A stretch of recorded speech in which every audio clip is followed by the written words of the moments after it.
From Beverly. Hi, Andrew. I'm a relatively new listener, but am particularly interested in your conversion story. I will read your book, The Great Good Thing, A Secular Jew Comes to Faith in Christ. That's my memoir of conversion. But would like to know your thoughts on saying a prayer out loud, as the idea of doing this kind of sticks in my throat, and I can't decide if I'm being too prideful or just still have both feet on the atheist side of the fence I've been sitting on for far too long. What can I do to develop some enthusiasm for the Christian experience? I've grown so weary of feeling jaded by my life experiences to date and envy the sense of joy you seem to emanate. That is not just a sense of joy, that is joy, in fact, itself. Christ promises life in abundance. He delivers. That is one promise he delivers while you're still alive, and it is really worthwhile. Yeah, you know, the thing that's smart about this letter that really is smart is that it understands that your resistance to God is emotional. It's not logical.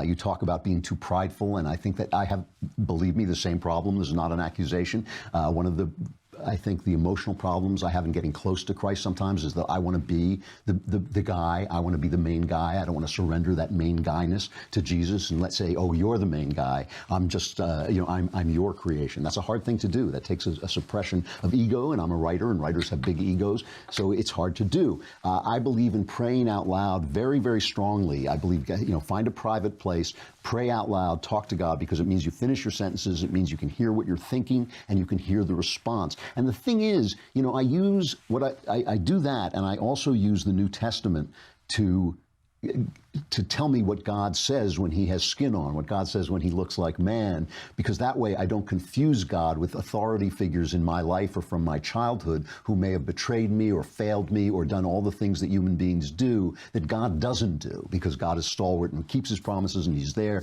for you. And so if you pray out loud, if you get off alone and pray out loud, maybe 10, 15 minutes every day, you'll start to find, I'm getting answered. I'm actually getting answered. And magically. I mean, it really is incredible. I know things I didn't know before. I see my life from a perspective I didn't have before. I feel a joy, even in grief, even in moments of grief, you feel a vitality and aliveness that you just didn't have before. It will happen. Read your New Testament and pray your prayer, and you will find that you have this connection with the Spirit that created the world. It's a good deal. It's a good person to know.